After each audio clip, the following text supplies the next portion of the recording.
Feliz sábado, mis hermanos. Se escuchó bonito, pero se puede escuchar mejor. Feliz sábado, mis hermanos. Que me duele la cabeza. Es un gusto para mí nuevamente estar aquí con ustedes. Me llena de mucha alegría. Ahorita que estaba aquí sentado, los veía cara a cara. Decía, hace un mes más o menos estuve acá. Yo, ay, esa semana no vino hace un mes. Qué ingrato. Pero es grato verlos aquí nuevamente, saludar. Hay hermanos que no había visto, que no conozco. Me presento, mi nombre es Joel.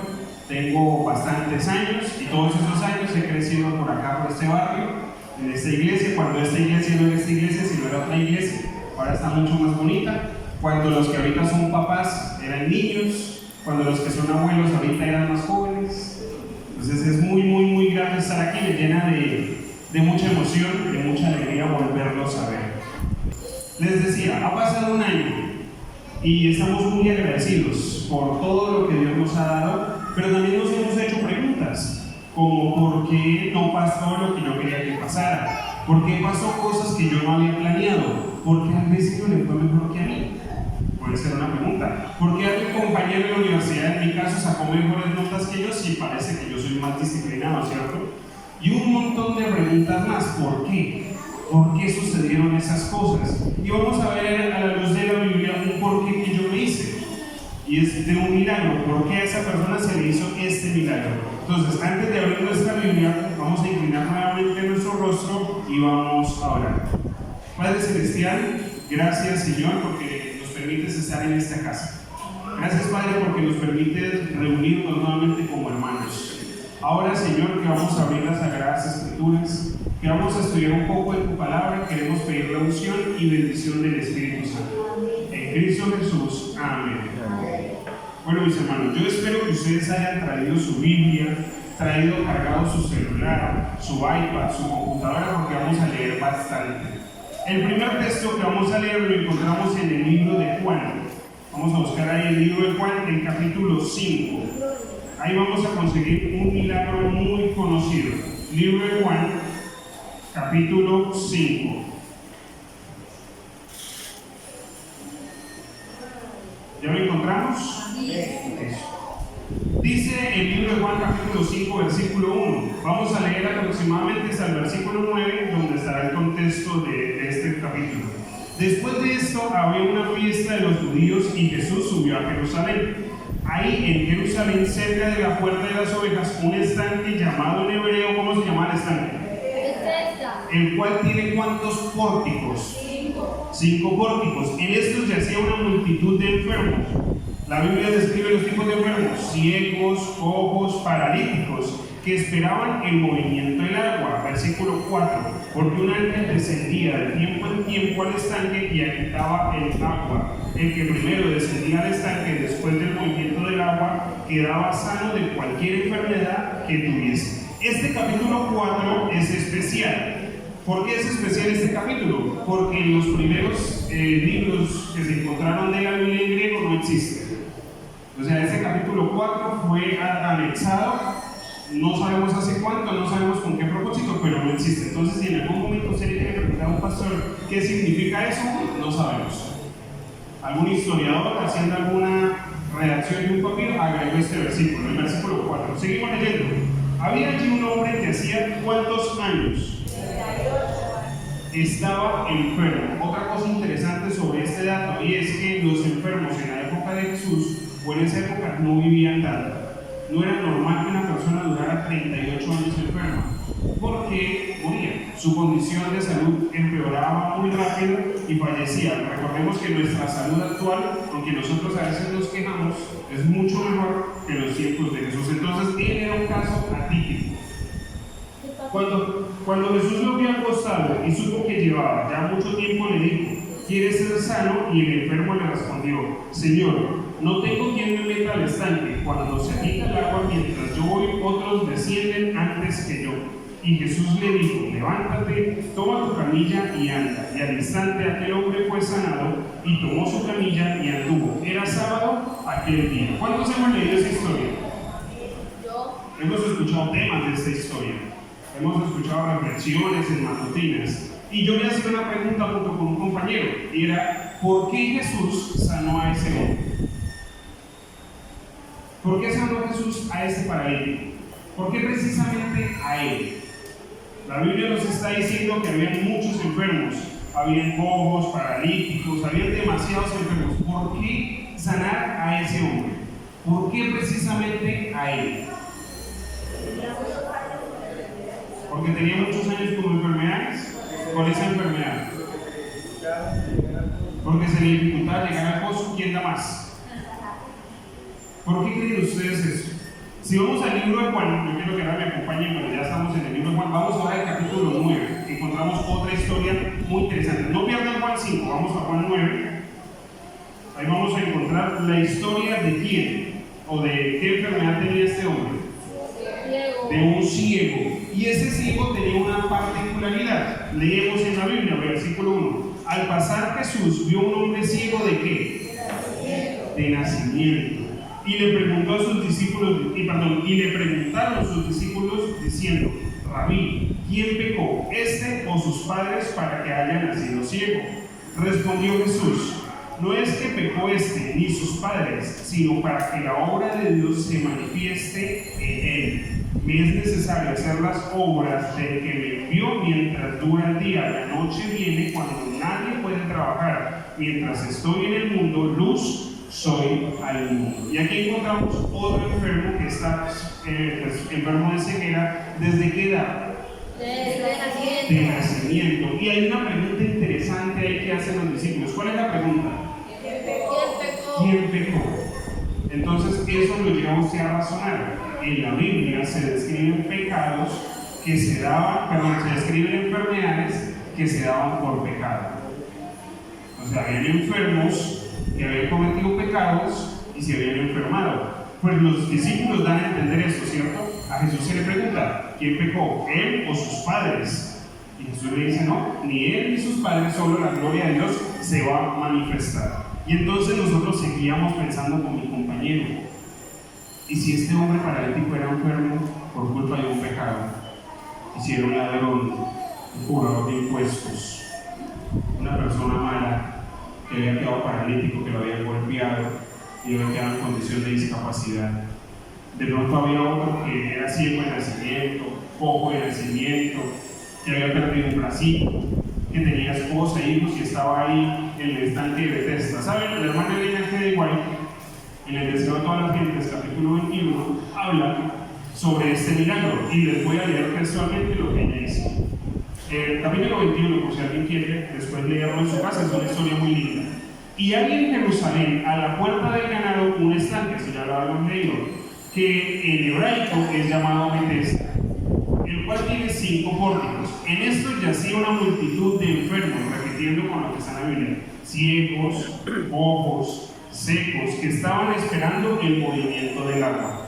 En ciertos momentos se agitaba el agua de este estanque, y se creía que ello se debía a un poder sobrenatural, y que el primero que en ellas entraba, después de que fuese quitada, quedaba sanado de cualquier enfermedad que tuviese. Ahora, hablando sobre el paralítico, centenares de enfermos visitaban el lugar, pero era tan grande la muchedumbre cuando el agua se agitaba que se precipitaban y pisoteaban a los más débiles. Muchos no podían ni acercarse al estanque.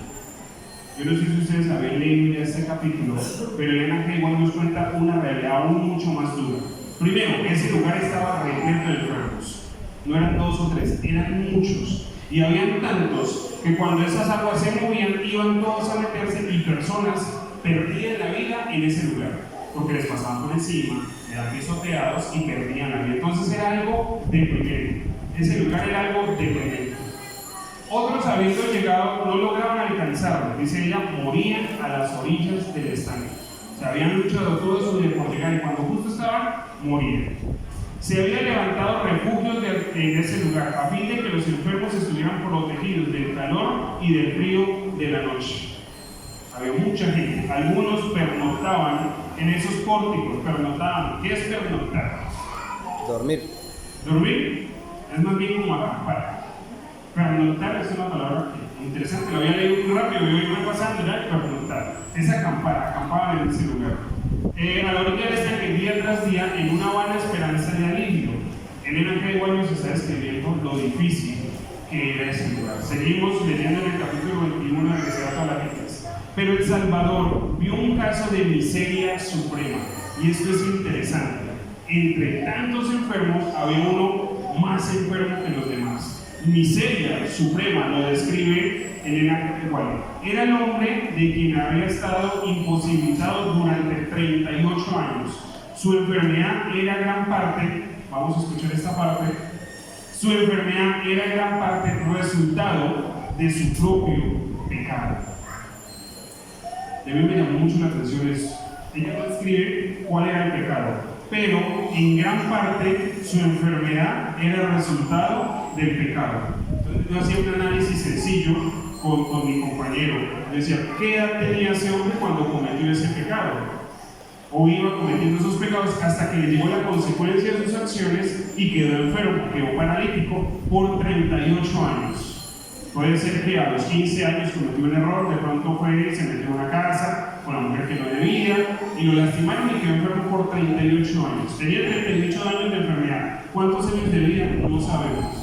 Pero en la figura nos está diciendo que gran parte de su enfermedad era consecuencia de su propio pecado, no el pecado de sus papás, no el pecado de su propio pecado. Y considerado como un juicio de Dios, solo y sin amigos, sintiéndose privado de la miseria de Dios, el enfermo había sufrido largos años. Continúa diciendo ella, cuando se esperaba que las aguas iban a ser revueltas, los que se compadecían de su incapacidad lo llevaban al pórtico, pero en el momento favorable no tenía nadie para ayudarle a entrar. Había visto agitarse el agua, pero nunca había podido llegar más cerca de la orilla del estanque. Otros más fuertes que él se sumergían antes. No podía contender con éxito con la muchedumbre egoísta y arrodilladora. Sus esfuerzos perseverantes hacían su único objeto y ansiedad de convertirse en desilusión. Estaba agotando rápidamente el resto de sus fuerzas. Básicamente nos está describiendo toda la agonía de un hombre. Cómo las consecuencias de una vida que no conocemos lo llevó a una enfermedad. Una enfermedad que lo dejó sin amigos. La hermana Elena dice que sus amigos lo llevaron al estanque, pero ahí quedó.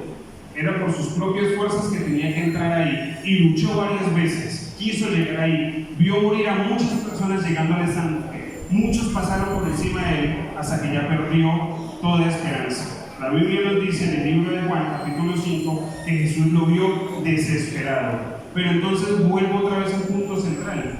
Su enfermedad era fruto de su propio pecado. Y nos preguntamos nuevamente, ¿por qué a él? ¿Por qué un pecador? ¿Por qué no escoger a alguien que estaba en el estanque que no era pecador? Alguien como el ciego. Alguien que no tenía culpa del mal que estaba viviendo. Alguien que tal vez había quedado enfermo y tenía su familia con sus hijos. ¿Por qué a un pecador? Porque un pecador que su consecuencia la estaba viviendo. A nosotros a veces, y espero que no, nos da librito cuando un pecador paga sus consecuencias. Cuando vemos en el noticiero que alguien recibe su merecido y se lo merecía. Y la Biblia nos está diciendo que él se lo merecía. ¿Por qué a él? ¿Por qué esa necesidad? ¿Saben? Entran otros en el factor de los milagros. Si leemos en el libro de Juan, que fue el último capítulo que leímos, el capítulo 9, aparecieron unos amigos de Jesús. Seguimos leyendo el versículo 6, 8, 9, encontramos cómo se hace el milagro de este hombre, se envía que se le alabe, pero en el versículo 13 del capítulo 9 de Juan llegan unos amigos. Dice, llevaron ante los fariseos al que había sido ciego, y era sábado cuando Jesús había hecho el lodo que había abierto los ojos. Volvieron pues a preguntar también los fariseos cómo había recibido la vista, y él le dijo, me puso sobre los ojos y me lavé y veo. Entonces algunos de los fariseos decían, ese hombre no procede de Dios porque no guarda el sábado. Vamos nuevamente al capítulo 5. El capítulo 5, el versículo 10, encontramos nuevamente a nuestros amigos. Entonces los judíos dijeron a aquel que había sido sanado, es sábado, no te es permitido cargar tu camilla. Él le respondió: el que me sanó, él mismo me dijo, toma tu camilla y anda. Saben, hay algo interesante cuando estudiábamos este versículo. Eran dos grandes milagros. Un hombre que era ciego de nacimiento, un hombre que tenía 38 años enfermo, que todo el mundo había visto, era sano. Pero los fariseos, los escribas, los doctores de la ley, los que estudiaban las palabras de Dios, tenían una sola pregunta: ¿por qué esa persona estaba sana? ¿Por qué esa persona estaba sana en sábado? Si usted sigue leyendo el capítulo 9, va a encontrar un interrogatorio muy cruel.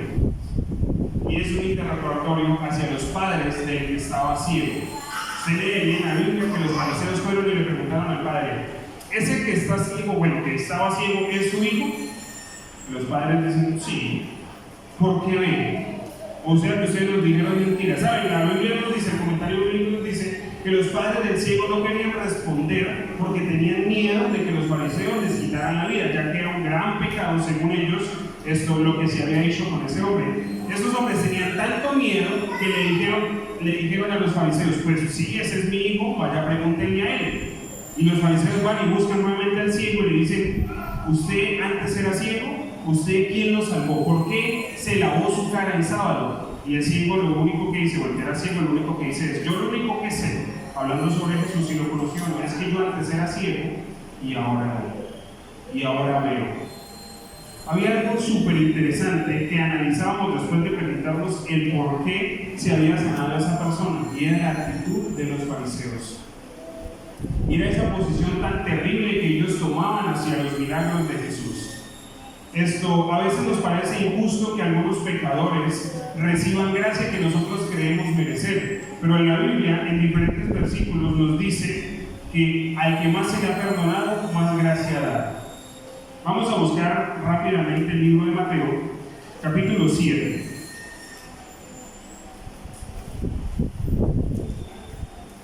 Libro de Mateo,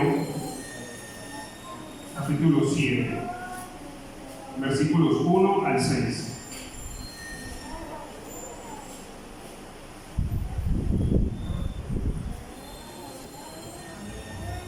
Dice: no juzguéis para que no seáis juzgados, porque con el juicio que juzguéis seréis juzgados, y con la medida con la que medís os serás medido. Porque miras la paja que está en el ojo de tu hermano y no echas de ver la viga que está en tu propio ojo, o como dirás a tu hermano: deja sacar la paja de tu ojo cuando está la viga en el tuyo. Hipócrita, saca primero la viga de tu propio ojo, entonces verás bien para sacar la paja del ojo de tu hermano. Saben, los doctores en la ley de esa época eran expertos interpretando, pero Jesús dice una frase que a mí me encanta. En una de las reuniones de uno de los concilios que le hacían a él ahí frente al pueblo, y Jesús le dice a todos los que le escuchaban: hagan conforme los fariseos dicen, hagan lo que ellos les mandan, hagan todo lo que ellos dicen al pueblo, pero nunca vayan a hacer lo que ellos hacen. Hagan todo lo que los fariseos les mandan a ustedes, pero nunca vayan a hacer lo que los fariseos hacen.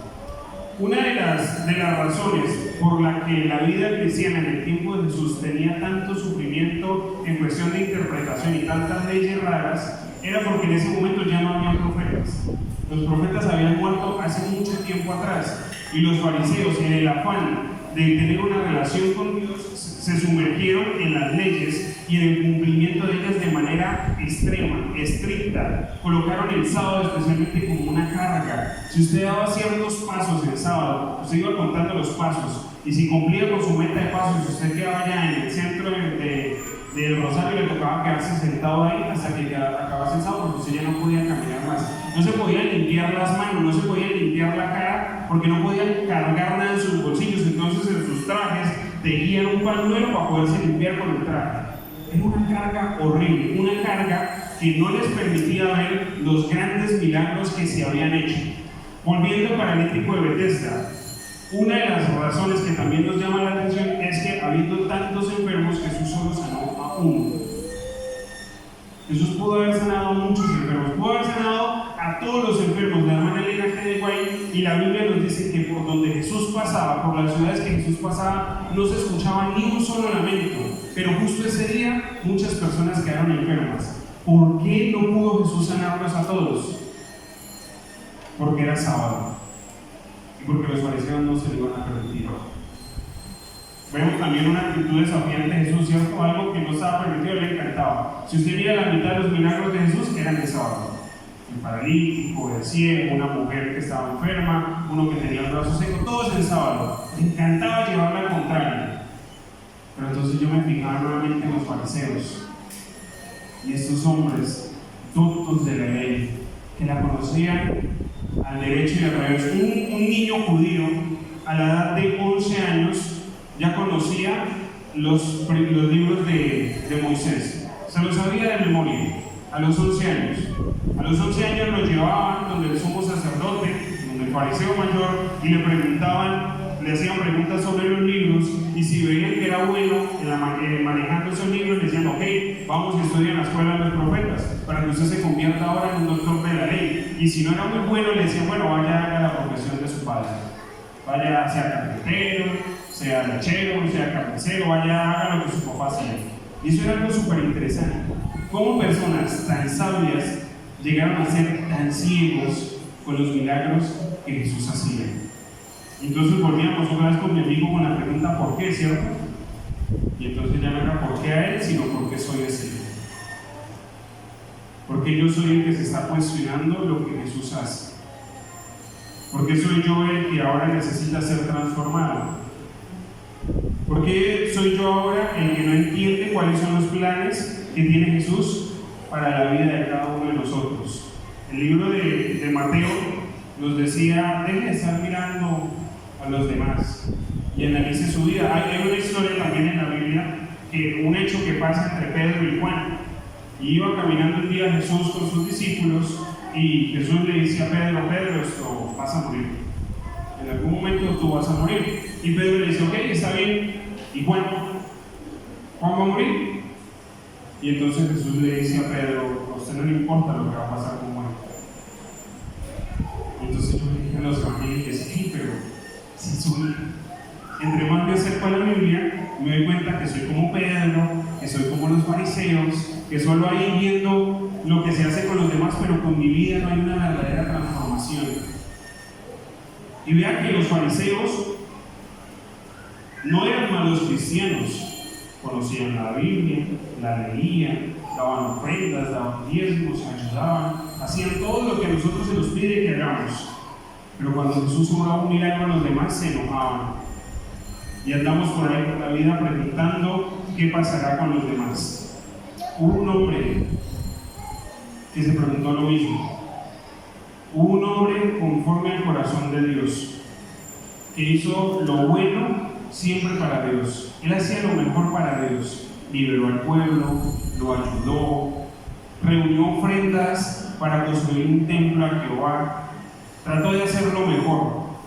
Liberó al pueblo con sus propias manos, liberó al pueblo con sus ejércitos, pero un día se equivocó. Vamos al Salmo 51.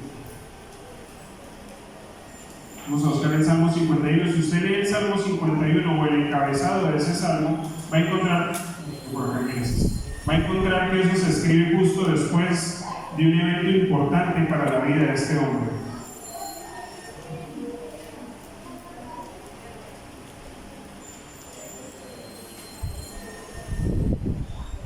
Dice acá, el arrepentimiento y la plegaria pidiendo purificación. Al músico principal del Salmo de David, cuando después de que se llegó a Betsabé vino Natán, el profeta. ¿De quién estamos hablando ahí? ¿Y qué acaba de acontecer en la vida de David? Había recibido las consecuencias de su pecado. ¿Saben? Hay algo súper interesante con la vida de David. Y es que las oraciones de David siempre eran directamente hacia Dios. Algo que debemos nosotros resaltar de David es que él siempre, nunca le tuvo miedo a pagar las consecuencias de su acción. David se equivocaba, se le reprendía y buscaba a Dios.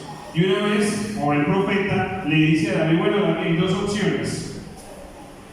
El pueblo lo castiga o que lo castigue Dios. ¿Y qué dijo David? Señor, es mejor caer, profeta, es mejor caer en las manos de Dios que caer en las manos del pueblo.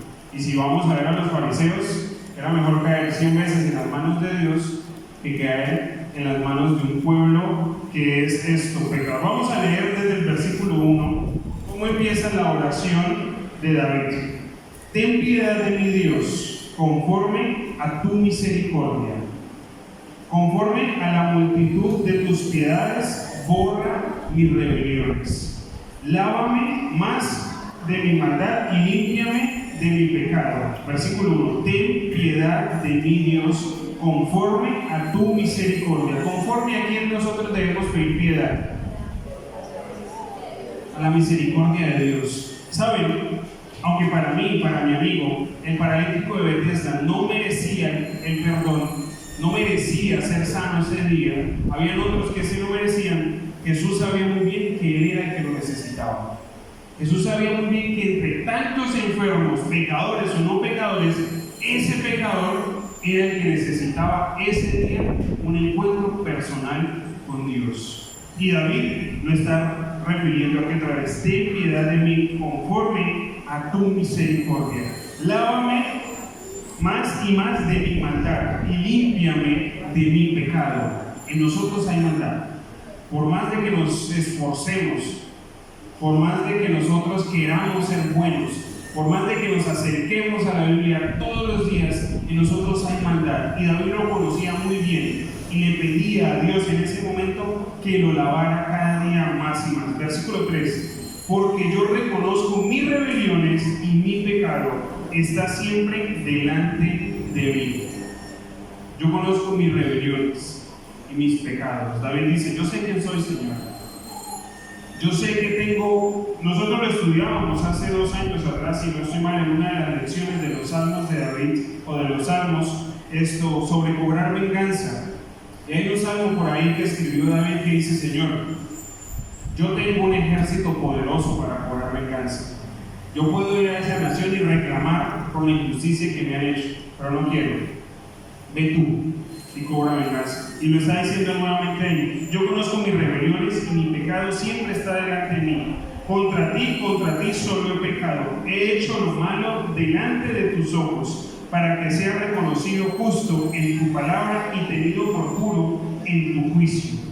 Saben, mis apreciados hermanos, es muy normal que algunas personas no quieran ciertas denominaciones, o no quieran a los adventistas, o a Dios, o a Jesús por los pecados que otros han cometido.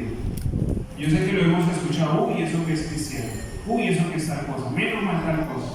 A veces por culpa de una sola persona, todo un mensaje muy lindo se llena de oscuridad. La razón por la que, o una de las razones por la que existen tantas personas que no creen en Dios, son por pecados que se cometieron hace muchos años atrás, cuando estaban las cruzadas, cuando estaban las conquistas, cuando estaban ciertos lugares donde se impusieron religiones. Hay muchas personas que no creen en Dios. Una de las razones por las que Europa es tan difícil predicar el Evangelio es porque ellos vivieron en sangre viva lo que era imponer una religión. Y es muy difícil que hoy en día se haga esto que estamos haciendo aquí. Esto de hablar por micrófono y que los vecinos nos escuchen no se puede hacer en ciertas partes, porque fácilmente llega la policía y los cae. Esto de ir a llevarle volanticos al vecino: vecino, me invito a la campaña esta semana. Eso no se puede hacer, porque automáticamente le llega la policía. Todo eso se lleva a que muchas personas no reconocieron sus rebeliones, cometieron pecados, y el que salió afectado fue el nombre de Dios. Versículo 5: en maldad he sido formado, y en pecado me concibió mi madre. Tú amas la verdad. En lo íntimo y en lo secreto me has hecho comprender sabiduría. Nosotros no tenemos la culpa de haber nacido en un mundo pecador. De hecho, una vez en clase un compañero dijo: pero es que yo no escogí nacer pastor. Yo no escogí venir a esta tierra, yo no escogí ser un pecador, yo no escogí estar en este bando, yo no escogí ser adventista, yo no escogí creer en Dios, yo no escogí estar aquí, pero aquí estoy. Y la Biblia dice que yo soy un pecador y si no me arrepiento me voy a perder, pero es que yo no lo escogí. ¿Qué hago? ¿Qué hago si yo no escogí ser lo que soy? Yo nací, es producto de mi consecuencia, es producto de otras personas. Así como en la Biblia: ¿quién pecó él o mis padres? Pues sus padres, porque por culpa de ellos nací yo y nací pecador. Versículo 6: tú amas la verdad en lo íntimo y en lo secreto, me has hecho comprender sabiduría. meditar en Jesús todo el tiempo, todo momento. En estos días, cuando voy en el carro a trabajar, colocaba el deseo a todas las gentes y encontré en la parte en la que habla de Jesús cuando era niño y cómo él aprendía. Aparte de lo que sus padres le enseñaban, a Jesús le encantaba pasar tiempo en la naturaleza. Le encantaba pasar de pronto aquí no tenemos tantos lugares tan naturales, pero está la finca, allá están los arbolitos, a él le encantaba estar en la naturaleza. Y estando en la naturaleza, encontraba revelación especial de quién era su padre. Y si no, pues David dice que en lo íntimo y en lo secreto se le ha comprendido o se le ha hecho comprender sabiduría. ¿Por qué tantas cosas en lo íntimo y en lo secreto con Dios? Háganle esa pregunta. ¿Saben? Yo tengo un temor, pero a la vez no es un temor. Y es que yo me enojo con Dios. Y empiezo, ¿pero por qué? ¿Por qué mi compañero es mejor que yo? Si nosotros estamos estudiando igual. ¿Por qué él saca 5 y yo saco 3? ¿Por qué él tiene mejor promedio y yo no? Y me pongo a preguntarle. Y la forma de saber la respuesta es estudiar la Biblia. Y entonces un día está usted por ahí leyendo la Biblia y encuentra una historia y acá ese soy yo. Entonces viene a mi mente, ¿se acuerdan de la pregunta que estaba haciendo? Sí, esa es la respuesta. ¿Cuál es la solución? Tú amas la verdad, en lo íntimo y en lo secreto me has hecho comprender sabiduría.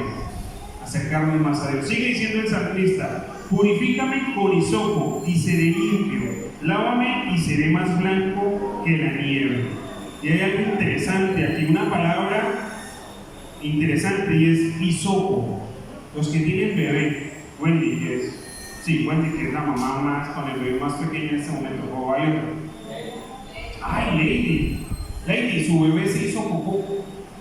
Tienes que limpiarlo con un hisopo. Es interesante, ¿cierto?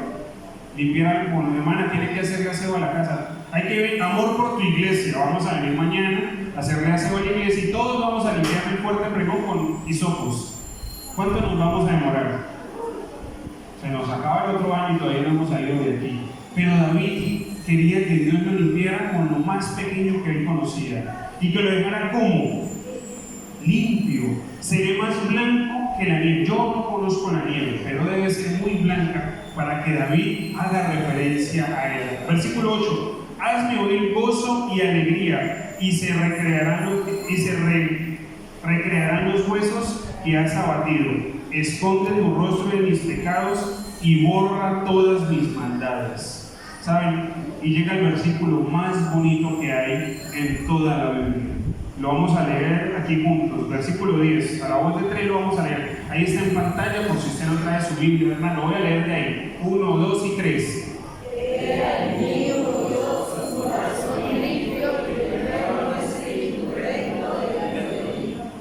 ¿Ustedes saben por qué ese versículo es el más bonito de toda la Biblia?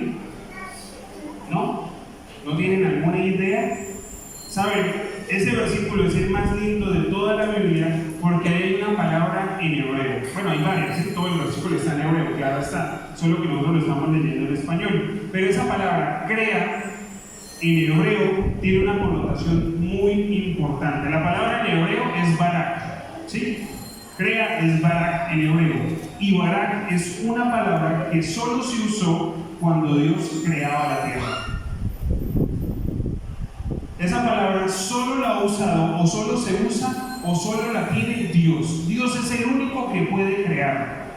Así el tal y diga, no, yo hice esas sillas. No, hermano, usted no puede crear. El único que puede crear es Dios. El único que es capaz de crear de la nada es Dios. El único que creó algo de la nada es Dios. Nosotros en hebreo usaríamos otras palabras para crear. Nosotros usamos es formar, crear a partir de materia ya existente. Pero el único que crea a partir de la nada es Dios.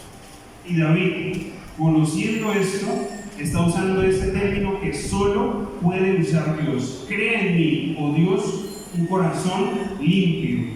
Renueva mi espíritu recto dentro de mí. David está entregando todo su poder, todo su reino, todas sus riquezas. No hubo un rey más grande que David. Y él le está diciendo a Dios, a pesar de que yo tengo todas las riquezas de este mundo, crea en mí un corazón limpio. Crea en mí un espíritu recto. No importa las dudas que hayamos tenido este año. No importa los desaciertos que hayamos cometido durante este año. No importa si hicimos más el mal que el bien. Pablo dijo, ¿cierto, Señor? Tú sabes que yo quiero hacer lo bueno, pero no puedo. Yo hago lo que está dentro de mí. Y lastimosamente dentro de mí solo hay maldad. Es más, Pablo fue tan atrevido que un día dijo, si ustedes me ven haciendo lo malo, no soy yo. Pablo fue muy atrevido. Imagínense decirle a ustedes, mis hermanos, si ustedes una vez ven por ahí, como yo estoy lejos, por ahí me ven, graban el poblado y me ven por allá saliendo de un bar, no, ese no era yo. Ese era el enemigo que está dentro de mí. Pablo tuvo la capacidad de decir eso. Y David dijo, cree en mí, oh Dios, límpiame, transforma, cambia mi corazón. ¿Es posible cambiar el corazón? Sí. Dios lo puede hacer. ¿Es posible que el 2026 yo sea un mejor cristiano? Sí. Dios lo puede hacer. ¿Es posible que yo deje de cometer tantos errores que cometí en mi vida pasada? Sí. Dios lo puede hacer. Crea en mí, oh Dios, un corazón limpio y renueva un espíritu recto dentro de mí. El versículo más poderoso de toda la Biblia. El versículo con más significado, el salmo más importante para cada uno de nosotros. Que Dios cree en nosotros un corazón limpio todos los días. David se esforzaba en cada uno de sus salmos en dejar eso ahí. David reconocía sus errores, los enumeraba uno por uno y nos decía, yo pasaba tiempo a solas con Dios para que Él me explicara en qué me equivoqué, cuál era la verdadera interpretación de la Biblia, qué era lo mejor para mí, y después decía, crea en mí, oh Dios, un corazón limpio y renueva un espíritu recto dentro de mí. Mis apreciados hermanos, váyase con ese salmo a su casa.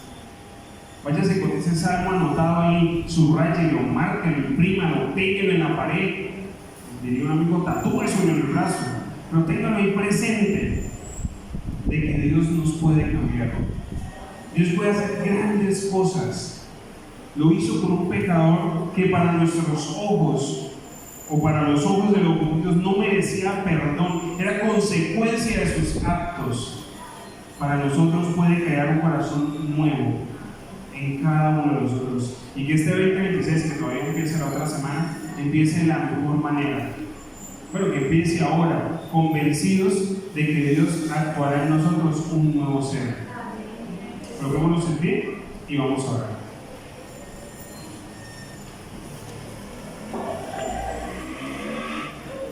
Oremos. Padre Celestial, gracias, Señor. Gracias porque tú nos has escogido desde antes de nacer, Señor. Gracias, Señor, porque tú nos has visto debajo de la higuera, Señor. Gracias, Señor, porque no hay un lugar a donde podamos ir que tú no nos encuentres. Tenemos, Señor, una lista de cualidades dentro de nosotros, pero también tenemos, Señor, una lista de defectos dentro de nosotros.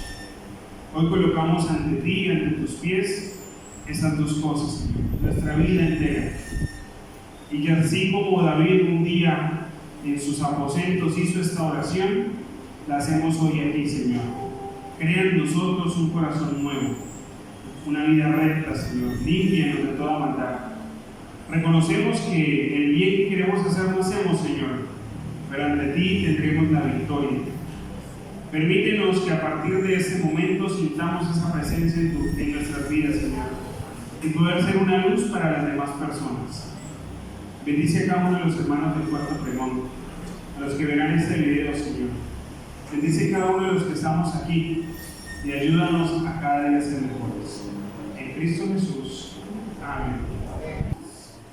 Libro de Números, capítulo 6, versículos 24 y 26 dice: Jehová te bendiga y te guarde, Jehová haga resplandecer su rostro sobre ti y tenga de ti misericordia, Jehová alce sobre ti su rostro y ponga en ti paz. Mis apreciados hermanos, que Dios les bendiga, que tengan un rico y delicioso almuerzo.